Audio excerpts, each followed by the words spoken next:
Eu quero também aqui cumprimentar todos vocês que vieram assistir a aula dela. Quero cumprimentar as pessoas que não pertencem à nossa casa, mas que vieram também aqui para nos agraciar com a sua presença. Isso que vocês escutaram é Umbanda. A Umbanda é exatamente isso. Irmã, é um galho que saiu da religião espírita codificada pelo Kardec. Se lá fora matam bicho, matam carneiro, cobram por consulta, faz trabalho em encruzilhada, no cemitério, na mata, na cachoeira, lá no mar todo fim de ano, e isso não é Umbanda, isso é macumba, porque o fundador da Umbanda disse: a Umbanda se baseia em Jesus. E Jesus nunca fez isso, mas lá fora fazem. Por quê? Religiões primitivistas, chamadas, vamos dizer assim, uma delas macumba, faz isso. Então o sujeito, ele, na casa dele, o terreiro dele, o centro espírita dele, o centro espiritualista dele, ele põe uma placa: tempo de Umbanda. Mas não é. Tempo de Umbanda tem que seguir Jesus. Mais uma vez, obrigado, é tudo teu, não te interrompo mais. Detalhe, está sendo filmado, então aquelas pessoas que estão com o celular, por favor, desliguem ou deixem no vibracal, né? Ok? E se algum de vocês for tossir ou pigarrear, faz baixinho, porque vai sair na gravação. Depois que ela terminar toda a palestra dela, ela vai reservar um tempo à vontade para todo mundo que quiser fazer perguntas para ela. Quantos anos de festa? 16. Ela não quer falar a idade dela, né? Tá certo, eu vou aceitar esses 16 aí. E tem doutrina, ensinando, professorando. Pois é. Não quer falar também, né? Tá certo, toda mulher não quer falar essas coisas, né? É tudo teu à vontade, não interrompe mais. Obrigado e vocês que vieram. Ai, muito obrigada pelas suas palavras. É uma alegria muito grande receber esse convite do Rodrigo, que é meu pupilo, meu aluno. Nós temos já um conhecimento de alguns anos. E meu boa noite a todos. Bem-vindos, e eu espero não cansá-los com as minhas pesquisas, porque na verdade eu estou trazendo hoje uma palestra que normalmente é dada no Aprendizes do Evangelho, lá na Federação Espírita do Estado de São Paulo, mas não nos moldes exatamente, porque lá nós temos 40 minutos e aqui me foi dito que há a possibilidade de um tempo maior. E, na verdade, se vocês quiserem interromper ou houver alguma dúvida, por favor, interajam, perguntem, eu ficarei contente em nós podermos ter, assim, um bate-papo, porque, na verdade, não é uma palestra unilateral. Eu estou trazendo uma pesquisa, vou propor a vocês o que eu estudei e espero que vocês gostem e vamos assimilar. Eu queria começar, porque eu sou expositora de 2 cursos na Federação. O curso de Aprendiz do Evangelho e o curso de Expositor, que é aqueles que um curso que prepara os alunos para expor a doutrina espírita. E lá nós começamos com um canto, e eu achei interessante que será como uma prece para nós antes da palestra. Vamos ver se vocês vão gostar.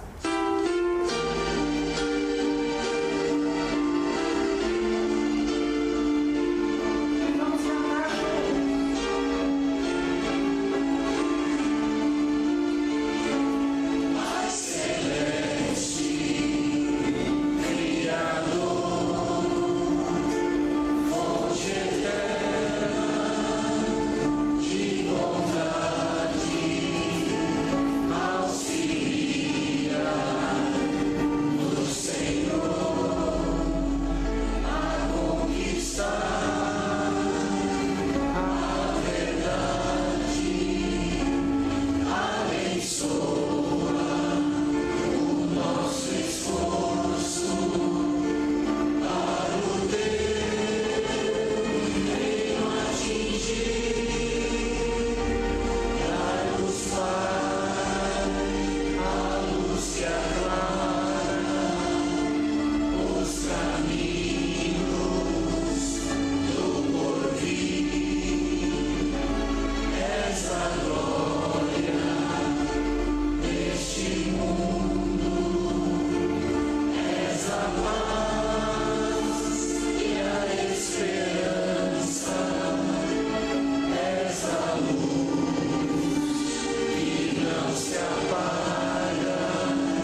baseei muito neste livro, O Redentor, que o Edgar Armond, que foi o fundador do Aprendiz do Evangelho na Federação Espírita do Estado de São Paulo, e nesse livro ele nos traz muitas informações.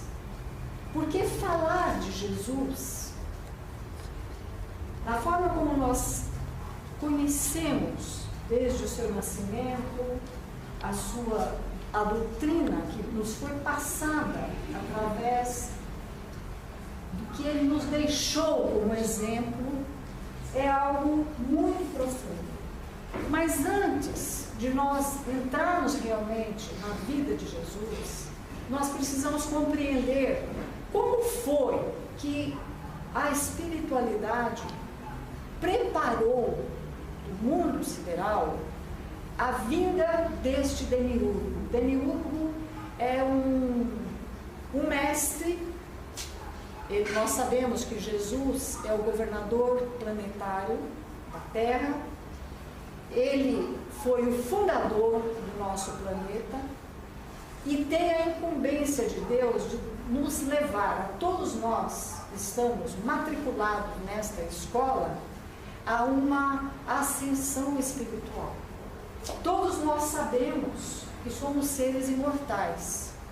Sabemos que nós temos uma eternidade para evoluir. Trazendo um pensamento de Leon Denis, para nos situarmos o que realmente significa eternidade, Leon Denis, no livro O Porquê da Vida, conhece Leon Denis? Alguém leu um livro de Leon Denis aqui? Leon Denis seria o substituto de Kardec, caso Kardec não aceitasse para fazer o trabalho que fez de codificar a doutrina espírita. Voltando um pouco mais para vocês entenderem, nós tivemos 3 revelações do mundo espiritual que são mais conhecidas.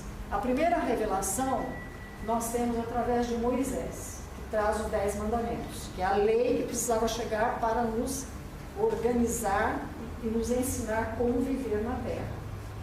Segunda revelação, Jesus vem, que é o que nós iremos estudar, ensinar como aplicar esta lei.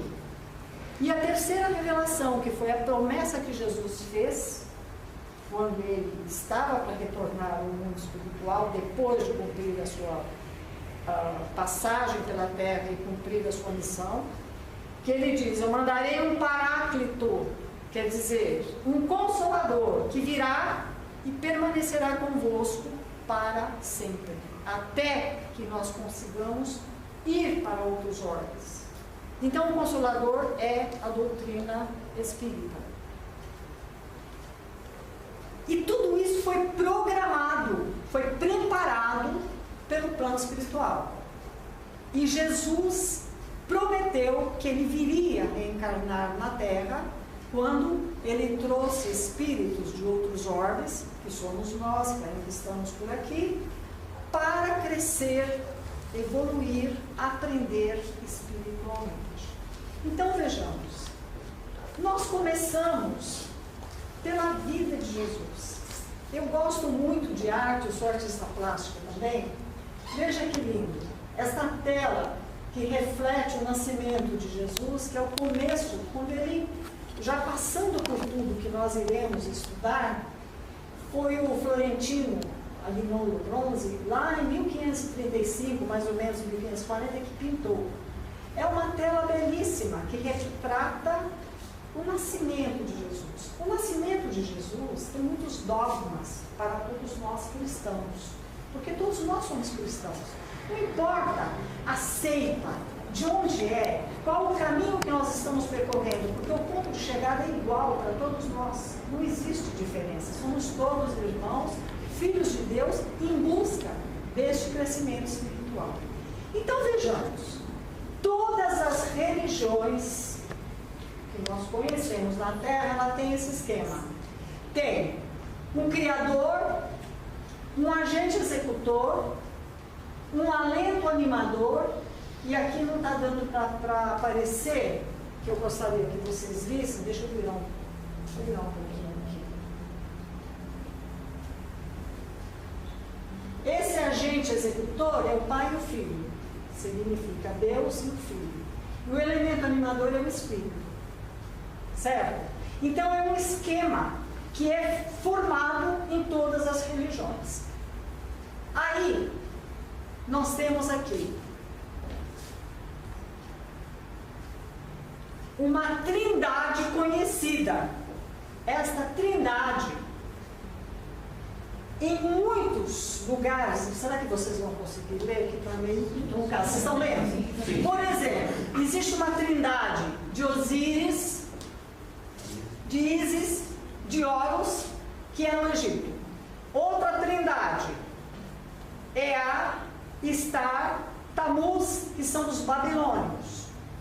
Zeus, Demétrio, Dionísios, são os gregos. Veja, sempre trindades. Baal, Atate, Adonis, assírios. Osmudut, Arimade, Mitra, dos persas. Voltão, Frígia, Dinar, dos celtas. Brahma, Shiva, Vishnu. Então, as religiões formaram através dos mitos, do conhecimento, porque para compreender Jesus, nós temos que passar o nosso entendimento de 2000 anos atrás, e para compreender outras religiões mais antigas ainda, 4000 anos atrás. Como pensávamos, como entendíamos o significado desta interligação do ser com o seu Criador? Era tudo muito mitológico, não era? Então, veja bem, toda a mitologia grega romana que mais influíram na redação dos evangelhos estão cheias de homens deuses. Veja, deuses com E minúsculo, né? Homem-deuses, que nasceram de virgens ou mulheres casadas que coabitaram com deuses e por isso tiveram filhos deuses. Tiseu, o rei grego, ele entrou no labirinto para matar o Minotauro. Isso é mitologia grega. O que ele diziam que era Tiseu? Tiseu era filho de Netuno. Netuno nós sabemos que é o rei do mar, das águas. Porém, o Pitágoras, que é um dos grandes filósofos gregos, era considerado o filho de Apolo, o deus Apolo. Veja, mitos. Porque a mãe de Pitágoras coabitou com um deus Apolo e o Pitágoras era filho de um deus. Hércules, que teve aí, e tem ainda, acho que, séries que mostram que é filho dos deuses. São mitologias criadas para explicar aquilo que ainda não se conhecia da espiritualidade. A mitologia chinesa é também repleta de nascimentos virginais, miraculosos. Começa com o Fuyin, o primeiro lendário imperador da China, era filho de um deus. Ra, dos egípcios, era o faraó, Deus vivo na terra. Todos crenças. Então, Sudona, rei de Magdha, na Índia, casou-se com a jovem Maya Devi e deles, antes que coabitassem, está dando para vocês lerem, né?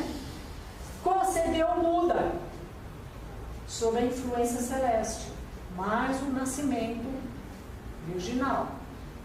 E nos nossos evangelhos, quando fala de Jesus, nós temos Mateus e Lucas que nos oferecem uma versão cristã dessa lenda universal do nascimento virginal de Jesus. Por que eu estou trazendo? Porque realmente é um mito, é algo que fica difícil para nós entendermos, porque lemos literalmente no Evangelho que Maria concebeu Jesus, mas ainda não havia coabitado com seu marido. Então nós temos aqui Horus, que também é de um nascimento virginal, e temos Jesus, que nasceu de Maria, que também é de um nascimento virginal. E é uma dúvida que existe, porque nós não temos informações. Mas o Edgar Armond, nesse livro, se depois vocês quiserem encontrar e procurar, chama O Redentor. Ele desmistifica e nos mostra como tudo isso aconteceu. Mas ainda vamos continuar na história um pouco, porque muito antes de Jesus, e depois que Jesus passou por nós, para que nós possamos entender a história, durante um século, após o retorno de Jesus ao mundo espiritual, até o terceiro século, nós não tínhamos ainda um evangelho imortado. Eram fragmentos, eram pedaços. Quando dizem que os evangelhos foram escritos a partir dos anos 60, 70, também não é verídico. Nós já possuíamos o evangelho de Levi, que é o Mateus, que é o primeiro evangelho, revelado por quem? Através de Chico Xavier, no livro Paulo e Estevão. Emmanuel nos relata que Paulo ganhou um evangelho de Gamaliel, que tinha sido escrito por Mateus. Então, o que os cristãos faziam? Eles utilizavam esses evangelhos do Novo Testamento de Jesus e utilizavam o Antigo Testamento, que é a Torá. E nisso, eles montaram uma Bíblia chamada Bíblia de 70, que contém os evangelhos da época de Jesus, o que eles tinham fragmentados, e a Torá, que é o Antigo Testamento, quase igual ao nosso Antigo Testamento de hoje. Mas quando foi no primeiro concílio de Niceia, os cristãos, reunidos na cidade de Niceia, que é lá na Turquia, foram agraciados porque o imperador romano Cristiano se tornou cristão. Então, o Cristiano, ele parou de perseguir os cristãos, e foi só nesta época que se começou a organizar o evangelho e compilar todas essas informações dos escritos sobre Jesus para formar o Novo Testamento e nos trazer os evangelhos como nós conhecemos hoje. Por que é importante passar pela história? Para entendermos que tudo isso era muito, muito difícil. E esse concílio aconteceu em maio de 325, do dia 19 de junho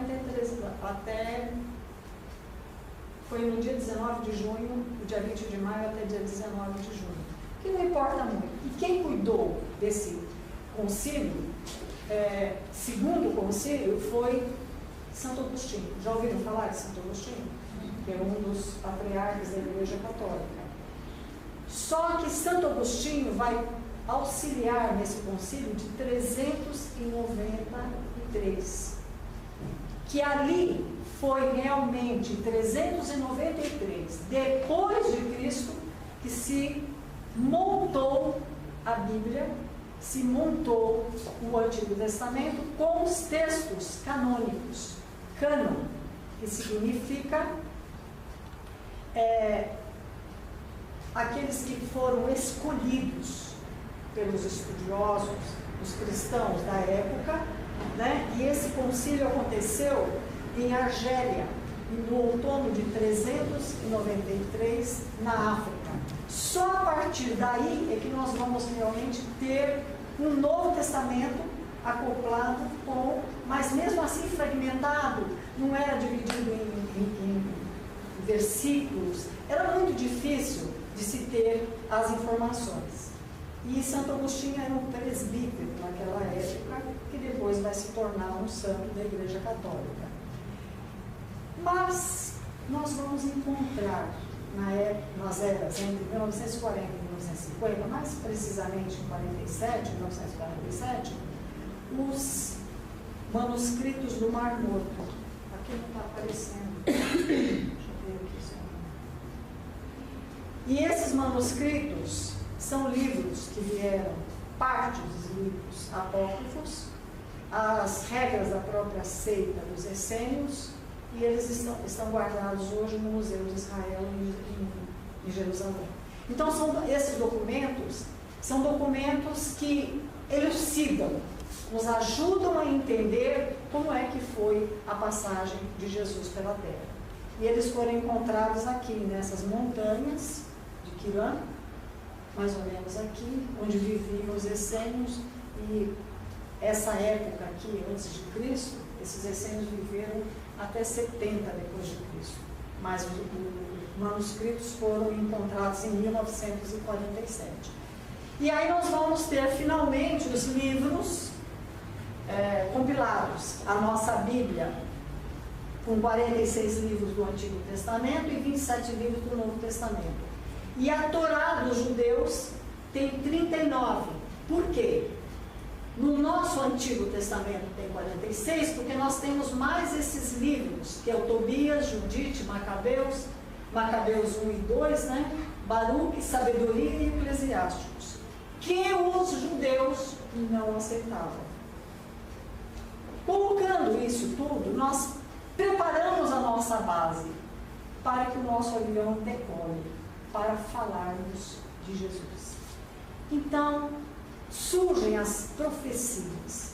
É no meio de toda esta Babilônia, esta dificuldade de compilar os documentos, de realmente trazer informações corretas, porque imagine, quando se senta para fazer um concílio, 5, 10 pessoas, cada um tem uma ideia. Imagine para escolher os textos, quais são os ideais para formar um documento que é um evangelho que levará os ensinamentos de Jesus. Foram muitas discussões. E as profecias de Jesus vão surgir no Antigo Testamento, que é a Torá dos judeus. Olha só o que Isaías fala para nós. Portanto, o mesmo Senhor vos dará um sinal. Eis que a Virgem conceberá e dará à luz a um filho, e chamará o seu nome Emmanuel. Mateus e Lucas disse: ora, o nascimento de Jesus foi assim. Então os evangelhos de Mateus, de Lucas, de Marcos, de João e Paulo, em síntese, eles vão ter objetivos específicos para cada um dos livros que eles escreveram. Por exemplo, o Mateus utiliza a dimensão messiânica do advento ao colocar Jesus como descendente de uma linhagem que tem início lá em Abraão, que é a história do povo judeu.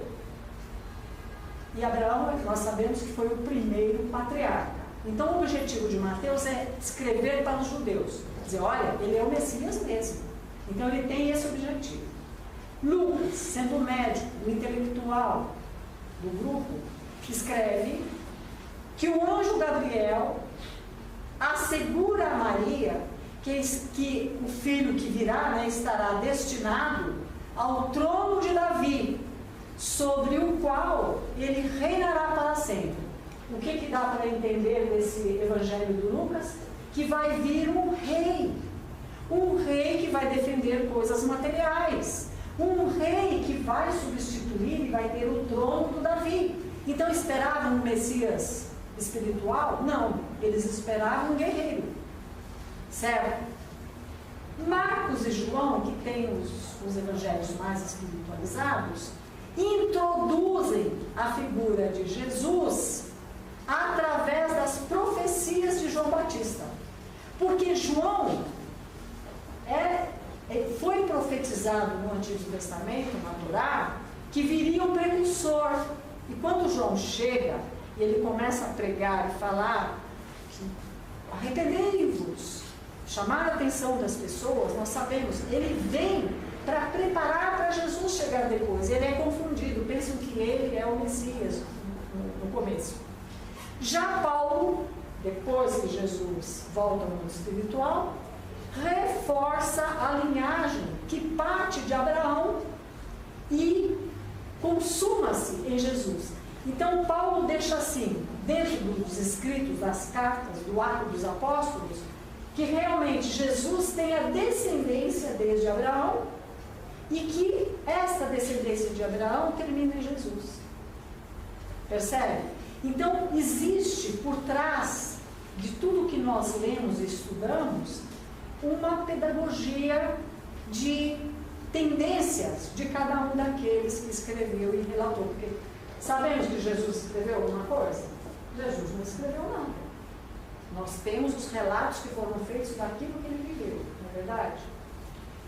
Aí, Mateus, eu pensei, porque aqui é importante, diz assim: foi assim o nascimento de Jesus Cristo.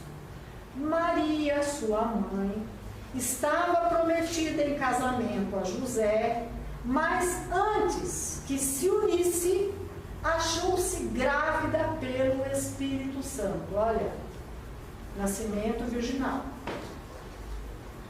Tudo isso aconteceu para se cumprir o que o Senhor havia dito pelo profeta.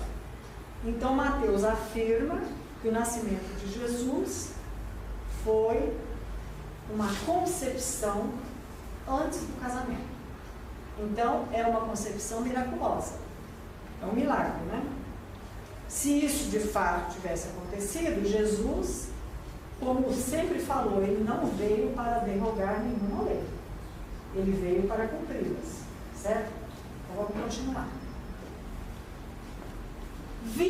Vejam só, então ele diz: a virgem conceberá e dará à luz a um filho, e ele será chamado Emmanuel, que quer dizer Deus conosco.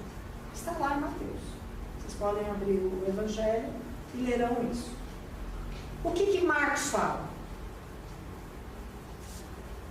Primeiro, ele diz no primeiro versículo, olha que Marcos já faz uma abordagem completamente diferente. Princípio da boa nova de Jesus Cristo, Filho de Deus, conforme está escrito no profeta Isaías. Ele cita, porque está lá no Antigo Testamento. Eis que eu envio o meu anjo diante de ti, ele preparará o teu caminho. Terceiro versículo.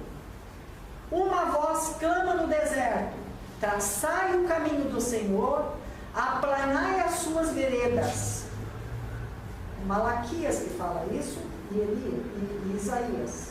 Citações de Marcos, que procura levar para os judeus que Jesus é o Messias, mas ele não fala que é um nascimento virginal. Ele fala de uma forma profética que está no Antigo Testamento. Aí vai acontecer a visita do anjo a Maria. Eu abri um parênteses para vocês entenderem.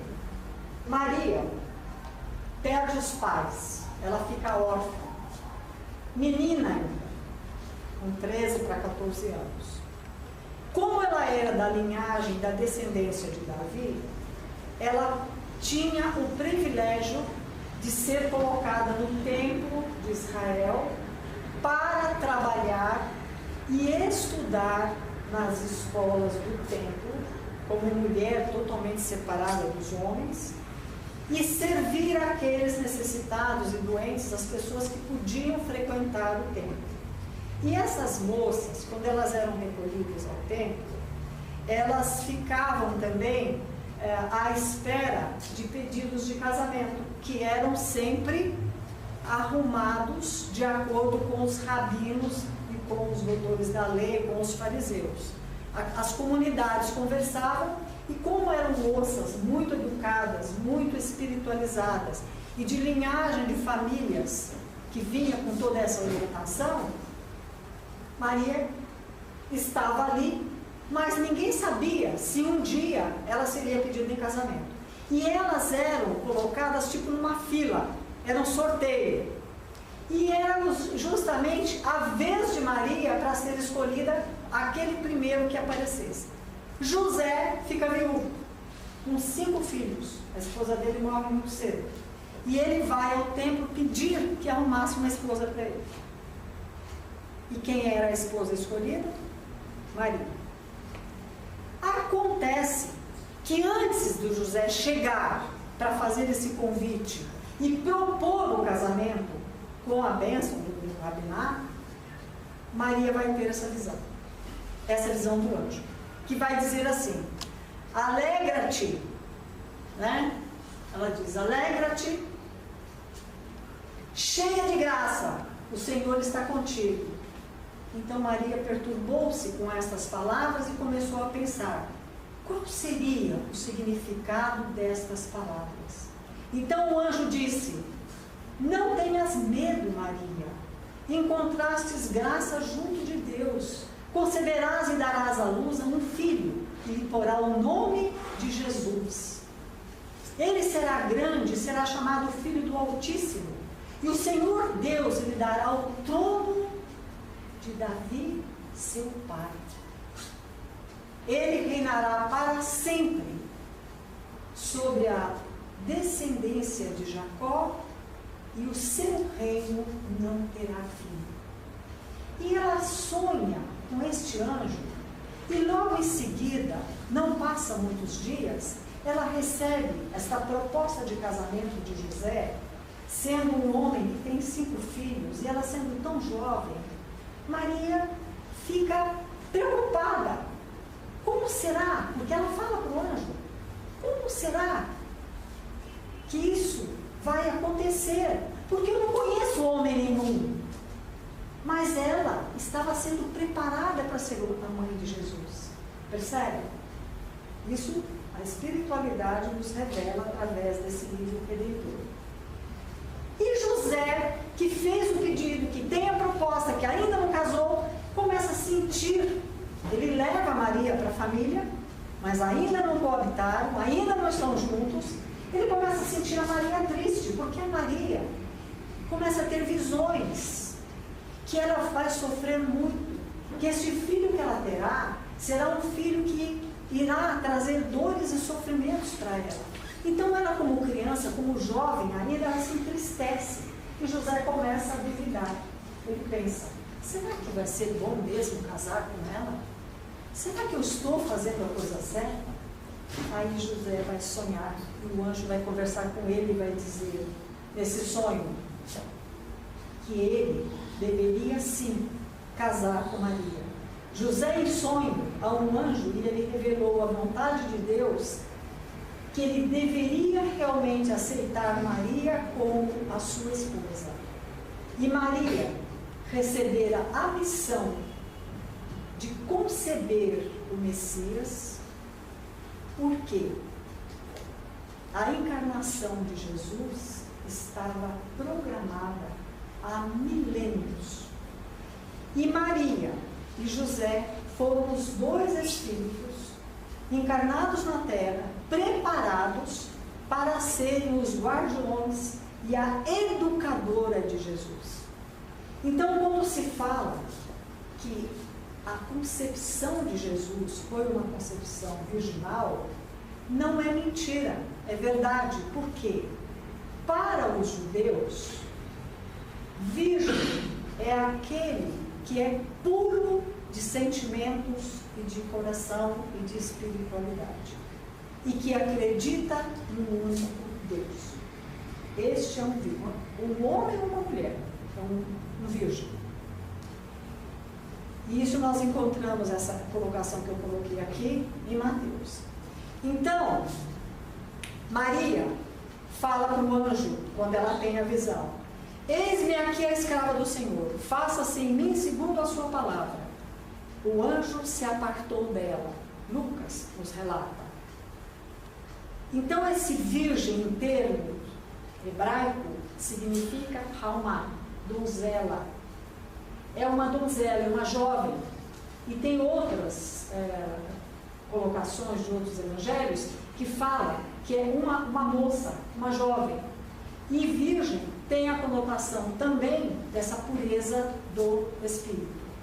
E Paulo, na carta aos Gálatas, ele vai dizer assim: enviou Deus o seu Filho, nascido de mulher, nascido sob a lei, para resgatar o que estava sob a lei. Então, não houve, de forma nenhuma, uma concepção fora da normalidade como nós temos na Terra. Jesus foi concebido de acordo com as leis naturais, como todos nós fomos concebidos. Mas aonde está a diferença de Jesus? A sua elevação hierárquica.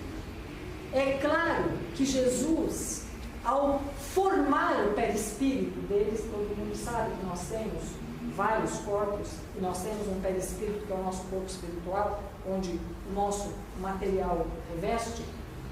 Ele escolheu as melhores matérias. Alguém aqui ouviu falar alguma vez que Jesus ficou doente ou resfriado? Não. Porque ele tinha uma matéria sutil, a melhor que existe no nosso planeta, para a constituição do seu corpo físico. E os dois pais biológicos da Terra também absolutamente saudáveis. E nós sabemos que José trabalhou na obscuridade. O que nós conhecemos de José? Quais são os momentos que José aparece na história de Jesus? São pouquíssimos. Mas ele estava lá, guardando, orientando e auxiliando Jesus. E Jesus tinha família? O que vocês acham? Tinha, porque ele nasce de um pai que já tem 5 filhos. E Mateus vai nos falar, olha só o texto de Mateus. Mas não é ele o filho do carpinteiro? Não se chama a mãe dele Maria, os seus irmãos Tiago, José, Simão e Judas? E as suas irmãs não vêm todos os dias entre nós? Falando de Mateus, está lá no Evangelho. Então Jesus tinha sim. E estando ainda a falar a multidão, sua mãe e seus irmãos estavam lá fora procurando para falar. É aquela passagem quando ele conversa com os apóstolos e a mãe chega chamando e alguém chega e diz assim: o mestre, a sua mãe está lá fora querendo falar com a senhora. E ele diz: quem é minha mãe? Quem são meus irmãos? Aquele que faz a vontade do meu pai, esse é meu irmão, este é minha mãe. E dá aquela impressão que Jesus não tem muito respeito nem afinidade. Não é. Ele queria nos ensinar. E ali, no Evangelho também é colocado que os irmãos de Jesus não o compreendiam. Por quê? Imagina um demiurgo, né? Um avatar, um espírito dessa hierarquia convivendo com aqueles que eram mais normais. Era difícil mesmo a convivência. Então Jesus vai nascer em Belém. Logo depois do nascimento vai haver as perseguições. Aí é uma história que nós não vamos entrar, porque senão nós ficaríamos aqui a noite toda. E José é avisado em sonho, e aí eles fogem para o Egito. E lá no Egito é onde Jesus vai passar a sua infância. Alguém tem curiosidade? Como será que foi Jesus quando criança? Vamos ver como que ele é? Espero que vocês vejam. Como aconteceu? Como é que vivia? Como que ele ia ser a vida?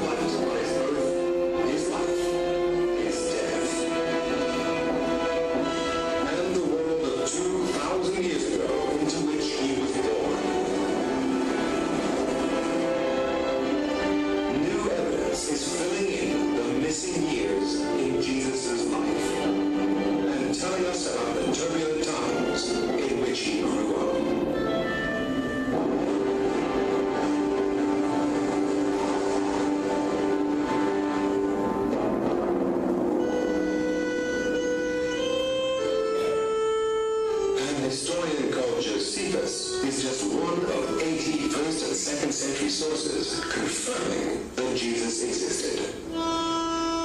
Josephus described Jesus as a wise man who worked surprising deeds. He also mentioned that Jesus was sentenced to death by crucifixion. It was Pontius Pilate who sentenced Jesus to the cross. And archaeology has miraculously revealed where he governed from, one of the most powerful Roman enclaves in the world. In the time of Jesus, they called it Caesarea, and it was the headquarters of the Roman occupation of Judea.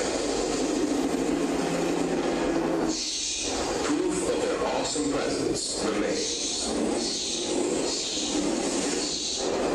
2,000 years ago, this aqueduct brought fresh water from the north. Evidence of the street plan and the remains of buildings has allowed archaeologists to recreate what Caesarea looked like. The city was originally built by King Herod and completed in 10 BC. It then became the headquarters of the Roman governors, including Pilate. In the heart of the city was the temple to the Emperor Augustus. The only other major structure to have survived is the theater, now restored and used for performances. But from the air, it's still possible to see the foundations of a lost harbor that's now covered by the sea.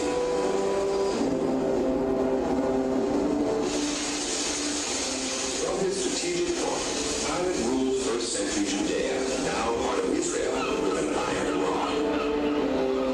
Pilate executed dozens of Jewish rebels. He wouldn't have thought twice about getting rid of a young man. The story of Jesus' life comes from the Gospels, his mysterious birth, his remarkable mission, and the events that led to his death. But the Gospels were written by early Christians at least 40 years after Jesus died. So it's often argued that they're the work of converts based only on oral records, and therefore can't be trusted as reliable historical documents, making it easier to establish what actually happened. The biggest break came in 1947 with the discovery of ancient Jewish scrolls in caves overlooking the Dead Sea. Written in the years leading up to the time of Jesus, the Dead Sea Scrolls revealed the tense world that Jesus lived in. James Charlesworth from Princeton Theological Seminary has spent a lifetime deciphering them. It is a vibrant world in which so many arguments are going on. We're finding evidence of purity laws, stone vessels. We're finding arrowheads, spears. There are some people living here that believe that they were really in a war, and that's what Jesus would send. It's a life that makes sense. Today, it has a population of 30,000 Palestinians. The story that Jesus was born here is mentioned in the Gospels of both Matthew and Luke, but they don't always agree on some of the details. Luke gives us the famous story that when Mary and Joseph arrived in Bethlehem, exhausted by their long journey from Nazareth, there was no room at the inn. But in Matthew's Gospel, the journey isn't even mentioned. Maybe there was no journey, and they were already living in Bethlehem. Whatever the facts surrounding the journey, by the 2nd century it was widely believed that Jesus was indeed born here in Bethlehem.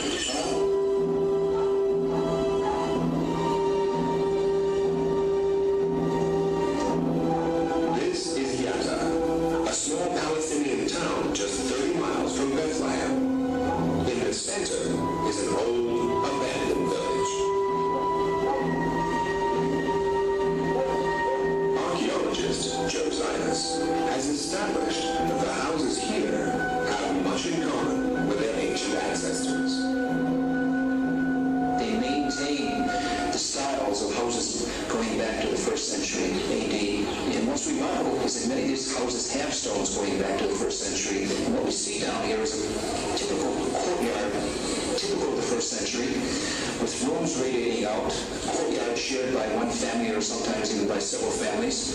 Again, these things functionally make a lot of sense, and that's the reason these styles haven't changed for hundreds if not thousands of years. The slow pace of change in the Middle East also sheds light on the look of ancient Bethlehem itself. This is Bethlehem as it looked 200 years ago. Because it was painted before the town was modernized, archaeologists believe it's a useful pointer to the town's size and layout in the 1st century.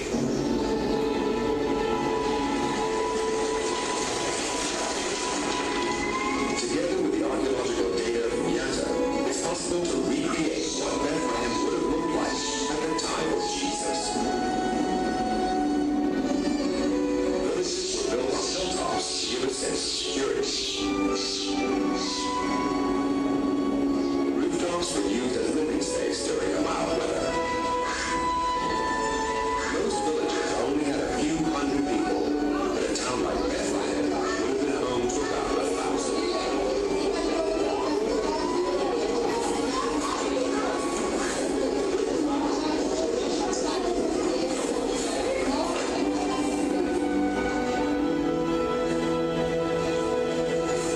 The houses in Yatta also reveal that caves and mangers were very much a part of 1st century domestic life. We have a room here which was used during the winter for the animals. This, first of all, did two things. It kept the house very, very warm, and again, in terms of safety, it was very good for the animals. Although under one roof, people lived apart from the animals. This manger is located on the 1st level of the house. Upstairs is this facility here, which was used for people. During the winter, it would have been very comfortable here. The animals getting heat below.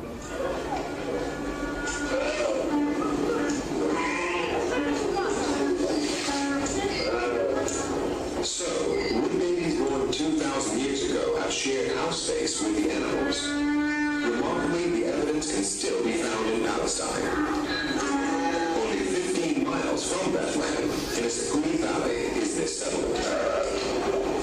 Here, a small and isolated community of Palestinians and their animals eke out a living. The hills around are dotted with caves. But the caves aren't just used as stables. Their goats and sheep feed from the manger at one end of the cave. At the other end are the living quarters, the kitchen, and the sleeping area. It's quite normal for animals and people to share the same living space. The mystery is why Mary had to lay Jesus in a stone manger, down with the animals. There's a clue in Luke's Gospel when he writes that there was no room at the inn. The original Greek word for inn, kataluma, can also mean so Jesus may simply have been placed in a manger because there was no space in the upper room. And would Mary and Joseph really have been Perhaps mothers and mothers-in-law there to bring this baby into the world.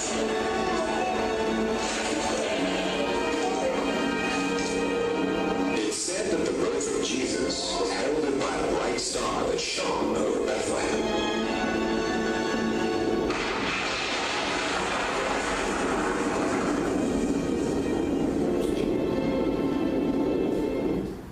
Isso é o que a ciência nos fala.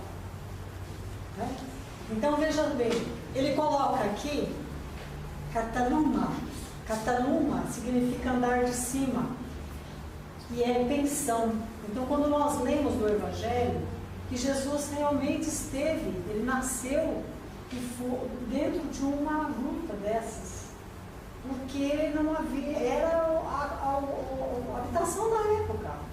E dentro é colocado de uma forma maravilhosa, né?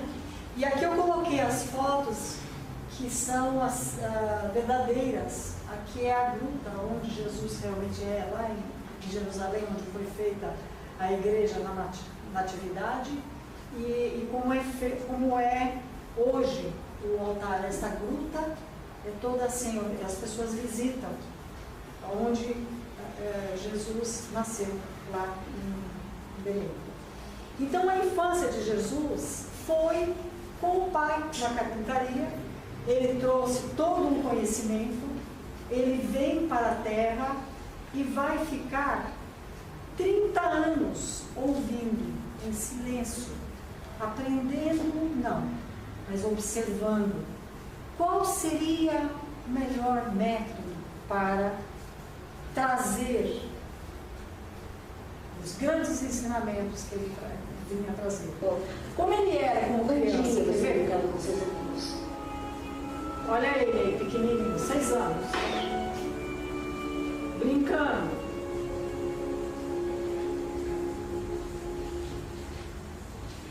E o passarinho correndo.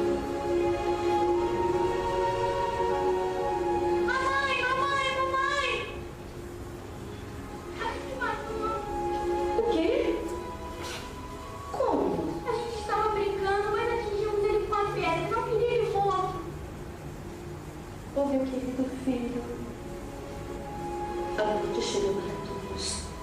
Tudo deve morrer. Tudo nesse mundo. Não!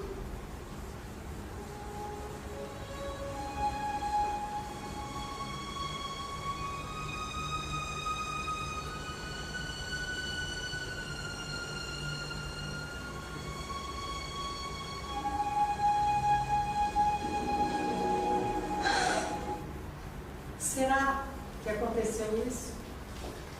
Um anjo vivendo entre nós?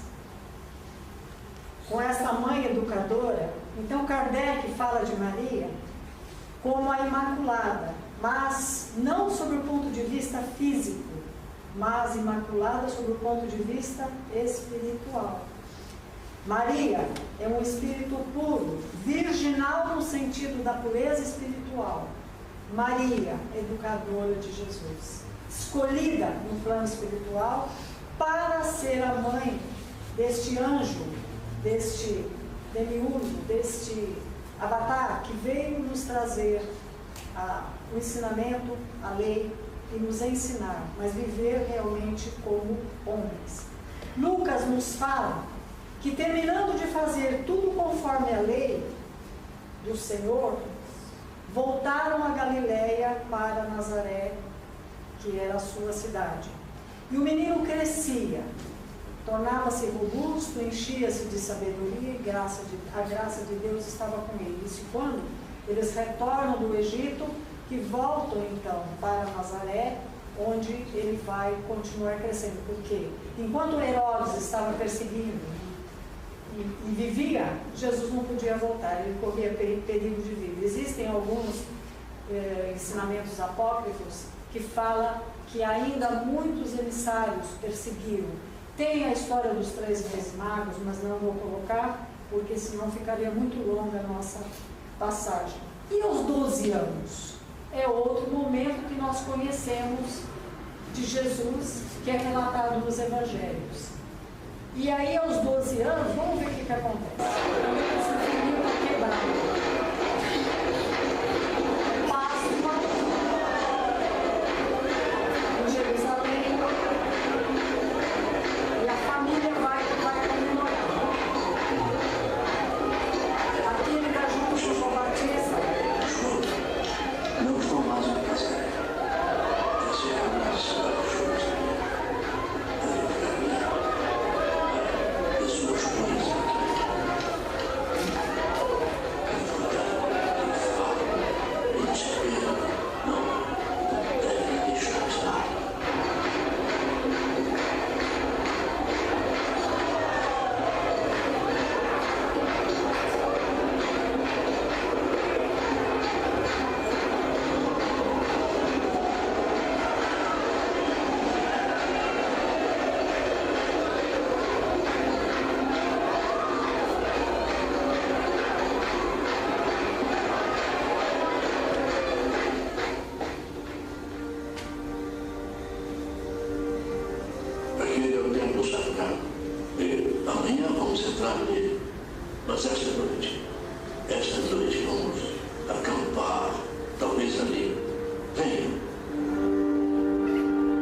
no fundo do santuário, na câmara interna, o Santíssimo Lugar.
Não está aqui. Ninguém viu.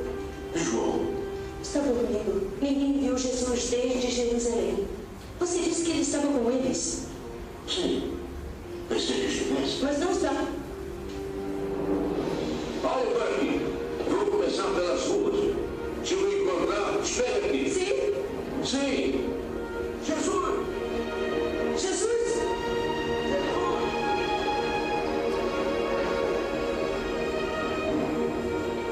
Com licença, vira um garotinho.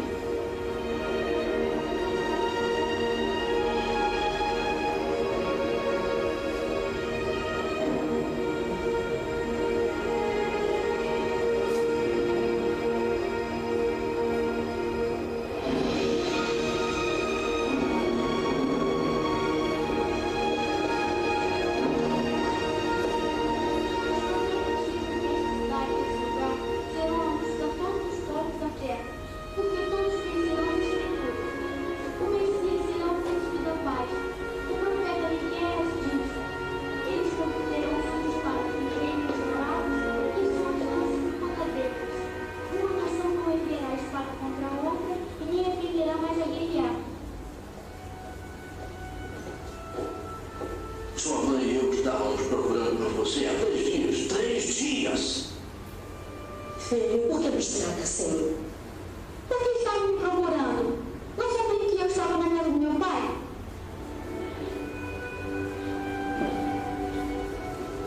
A casa do seu pai, sim.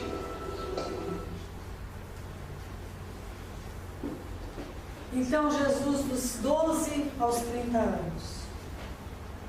Depois desse episódio nos Evangelhos, nós só vamos ter notícia de Jesus aos 30 anos. E aqui Lucas diz que ele desceu então com eles para Nazaré e era-lhe submisso. Sua mãe, porém, conservava a lembrança de todos esses fatos em seu coração. E Jesus crescia em sabedoria, em estatura e em graça diante de Deus e diante dos homens. Então nós notamos, pelos evangelhos e pelas pesquisas, que Jesus teve uma infância, claro que não deve ser igual a qualquer menino, porque ele vai dizer a casa do meu pai, como nós falamos, nós entramos na casa de Deus e a casa de Deus é o nosso pai. Mas isso é interpretado como se ele estivesse menosprezando José. Isso é o que nos passa pelo conhecimento que não tem esse tipo de pesquisa tão profunda. Então nós podíamos perguntar, vocês têm ideia o que Jesus fez dos 12 aos 30? Porque ninguém tem notícia. Alguma vez vocês pensaram nisso? O que vocês acham? O que vocês acham que aconteceu com Jesus entre os 12 e os 30 anos? Já pregava, já tinha uma vida religiosa ativa. Imagino que isso foi evoluindo. Claro que quem expõe dessa forma que expunha, também já em livros, porque ele era percebido, né? Sim. No contexto de perseguição. Mas imagino mais ou menos isso. Exatamente. Muitos séculos depois, olha só que bonito que nós vamos ver aqui. Há quem veja entre os essênios aprendendo a sua doutrina antes do seu messianato de amor e redenção. Tem muitos que pensam que ele foi para a Índia, que ele foi estudar com os essênios, né? Muitos são escritos assim. As próprias esferas mais próximas da Terra, que pela força das circunstâncias se acercaram mais das controvérsias dos homens que do sincero aprendizado dos espíritos. Estudiosos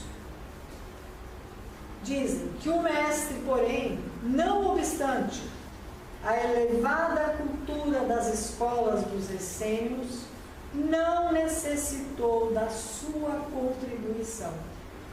Desde os seus primeiros dias na Terra, mostra-se tal qual era, com a superioridade que o planeta lhe conheceu desde os tempos longínquos do princípio.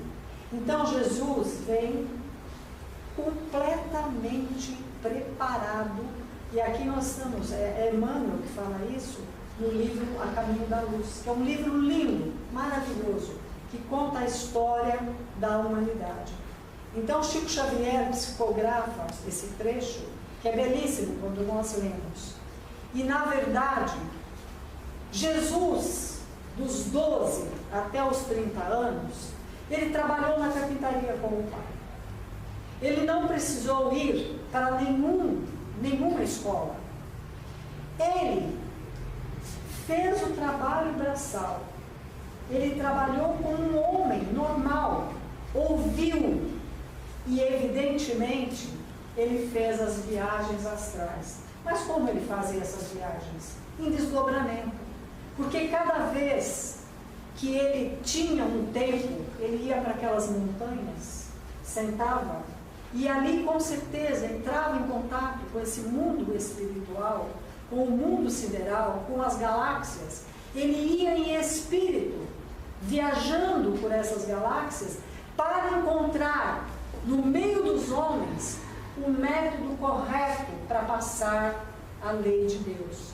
Nós conhecemos que viagens espaciais precisaria de uma nave espacial, mas Jesus não precisou dessa nave espacial, porque ele viajava pela própria mente. Ele ia para esses outros mundos. Ele era um homem no mundo, mas não era um homem do mundo. Percebe?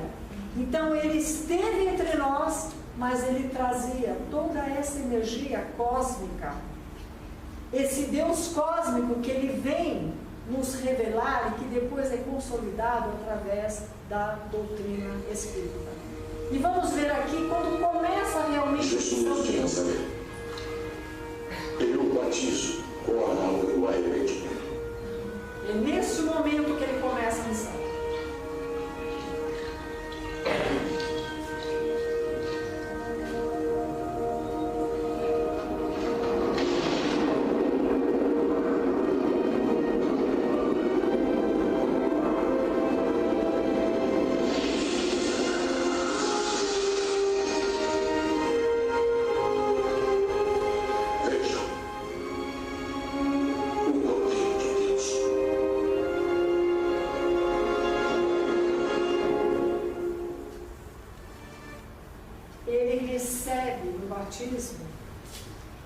Chegou o tempo.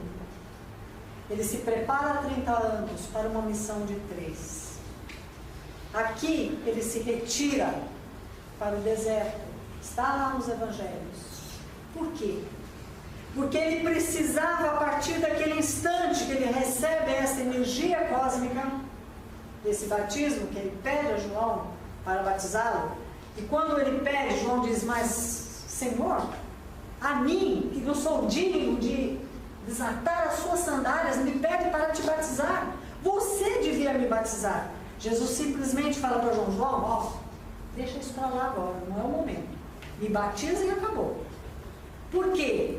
João, segundo Jesus, era dos filhos de mulher o espírito mais elevado que passou também pela terra. Então era um espírito muito preparado. E Jesus sabia, e João também sabia, mas naquele momento não era o momento de se discutir. Então ele vai para o deserto e ele vai fazer uma depuração material. Ele vai limpar todos os resquícios materiais que tem impregnado em si durante os 30 anos, e aí ele vem iluminado para passar a mensagem dos 3 anos, e que, segundo João, o evangelista, diz que se fosse relatar tudo que Jesus fez, não haveria nem papel e nem espaço na terra para colocar os livros que deveriam ser escritos. E aí entra aquela dúvida: e a aparência? Como é que Jesus era? Será que são essas figuras que nós enxergamos? Será que Jesus seria exatamente assim? Emmanuel, no livro Há 2000 anos, alguém leu esse livro, Há 2000 anos, psicografado pelo Chico Xavier? Outra leitura que eu recomendo para vocês, é maravilhoso. Quando nós lemos esse livro, a vibração da nossa casa muda, de tão maravilhoso que ele é. E Emmanuel, ele foi um senador na época de Jesus, chamado Públio Lentulus, e encontrou com Jesus. E ele relata neste livro a aparência. É um pouquinho longo, mas agora eu vou pedir a ajuda lá dos meus alunos para ler para mim. Mas aqui acho que vocês não vão conseguir. Vai dar? Senão eu leio. Olha o que Emmanuel fala sobre a aparência de Jesus. Sorriso divino, revelando ao mesmo tempo bondade imensa e singular energia. Irradiava da sua melancolia e majestosa figura uma fascinação irresistível. Quem conheceu o Chico Xavier aqui, além do nosso amigo, a fascinação que se tem perto do Chico, você imaginou perto de Jesus? Aí Emmanuel continua: longos e sedosos cabelos moldavam-lhe o semblante compassivo, como se fossem fios castanhos, levemente dourados por luz desconhecida. Viu a luz que nós vimos na hora que ele estava sendo batizado? Ele tinha uma luz nos cabelos. Públio Lentulus não teve dificuldade em identificar aquela criatura impressionante, mas no seu coração marulhava ondas de sentimentos que até então lhe eram ignorados. Por quê? Um senador romano, rico, poderoso, na época de Jesus, ir conversar com um nazareno, desceu da majestade dele, porque a filhinha dele estava morrendo de lepra, e a pedido da esposa Lívia, ele vai encontrar Jesus para pedir a Jesus que curasse a filhinha que estava morrendo. E Jesus vem ao encontro dele e diz: eu auxiliarei a tua filha não pelos teus méritos, mas pela esposa amorosa que você tem, que é através da Lívia. E aí ele fala para o Públio, Jesus: você poderá resgatar agora e seguir-me, deixar para trás, vamos dizer, o orgulho, a fortuna, tudo que você considera como poder, e me seguir. Ou daqui a milênios.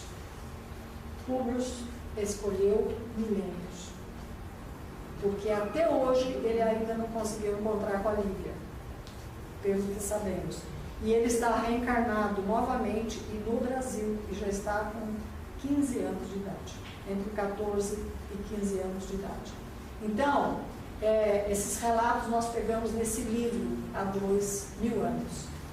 Mas nós temos um sudário, não temos o que nos conta do sudário? O sudário, ele nos traz uma figura de Jesus que eles descobriram ser negativa, e essa seria uma possível figura no positivo. Sabemos que esse sudário ele foi muito contestado, porque foi feito um teste com o carbono 14 numa borda do sudário e deu que a idade desse lençol, que seria o sudário, é aquele que embrulhou Jesus depois de crucificado, que seria de 1200 e pouco. Então seria falso. 1200 e pouco, já há mais de 1000 anos que Jesus morreu. Acontece que os novos testes e as novas pesquisas científicas chegaram à conclusão que, como o sudário foi muito manipulado, as bordas foram reconstituídas mais ou menos em 1200 e pouco com tecido da época. Fizeram as tramas. E foi daquela parte que não tem a figura que eles cortaram para fazer a análise do carbono 14. Conclusão, hoje eles têm certeza que o sudário é verdadeiro. Mas vai acontecer algo muito importante em 2010. Vamos ver? Quer ver? Olha que bonito.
criado em computador, através do sudário, e a Kiane, de 8 anos e pouco, pintou este retrato e chamou o homem da paz. Coincidência? Acaso? Nós sabemos que não existe, não é verdade? Então, o nosso Messias, Jesus, chega na Samaria, ele resolve passar pela Samaria, porque os samaritanos eram realmente banidos, eles eram repudiados pelos judeus, e ele vai até lá. E ele chega no poço de Jacó, e uma mulher estava, e ele diz para a mulher, dê-me água. E a mulher responde para ele, mas como tu, sendo judeu, me pede água de beber? Eu sou uma mulher, sou samaritana, e você é judeu, não existe amizade entre nós.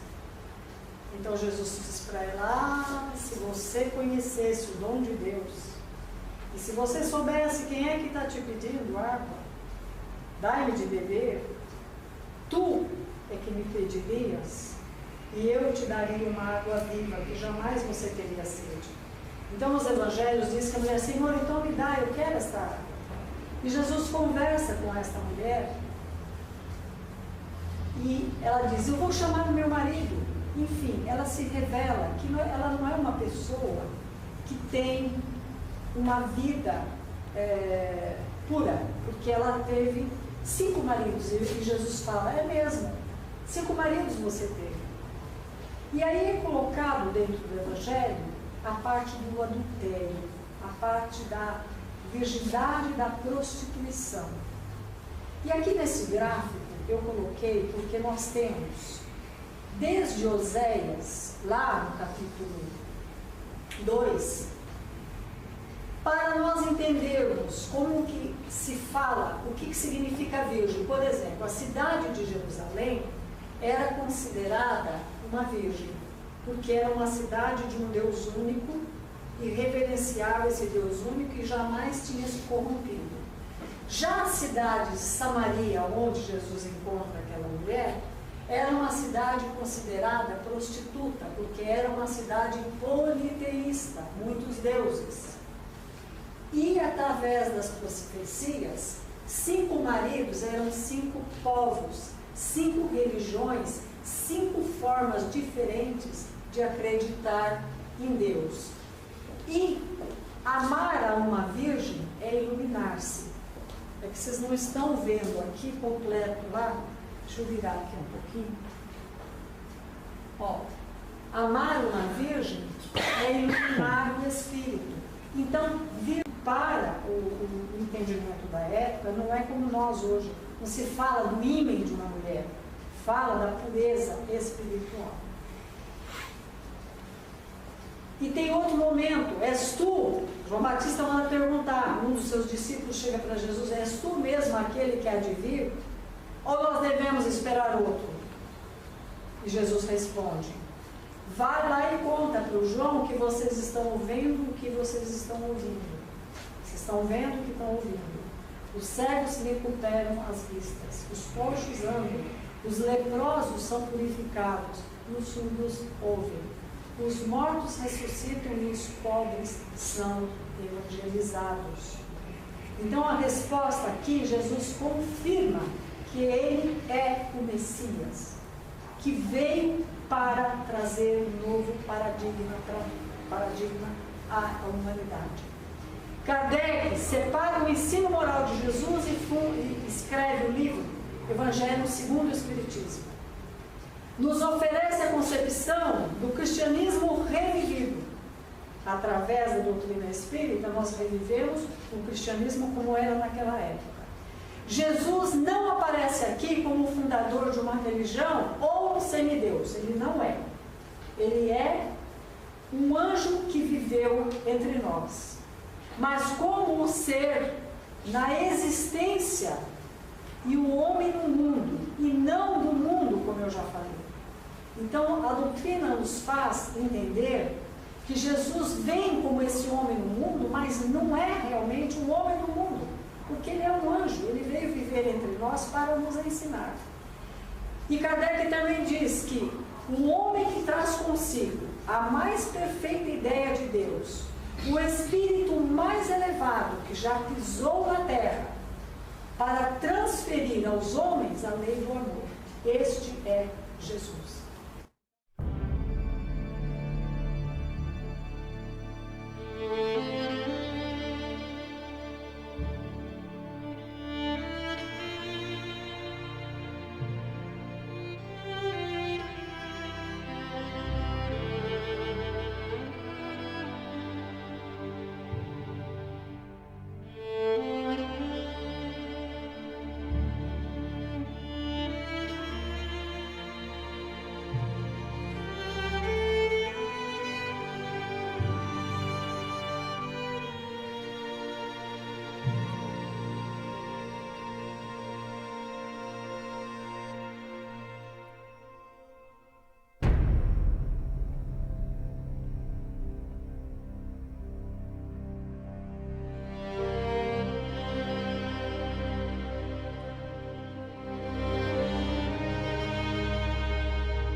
da mediunidade, também psicografado pelo Chico Xavier, através do nosso querido André Luiz, diz: desde as chegadas do excelso benfeitor ao planeta, observa-lhe o pensamento sublime penetrando o pensamento da humanidade. no estábulo, se reúnem pedras e arbustos, animais e criaturas humanas, representando os diversos reinos da evolução. Para receber o primeiro toque mental, os hinos singelos dos pastores, aos cânticos de amor nas vozes dos mensageiros espirituais, saudando aquele que vinha libertar as nações, não da forma social, de ordem coletiva, mas no hábito das almas em função da vida eterna. André Luiz, lá no capítulo 26. Então, Jesus está entre nós. A sua mensagem de amor nos transforma, porque nós somos seres cósmicos, seres imortais. Temos uma vida imortal e muitas existências para aprender a desenvolver as nossas potencialidades. E o código de ética, de moral, de orientação está nos ensinamentos de Jesus. Basta buscar. Muita paz a todos, graças a Deus.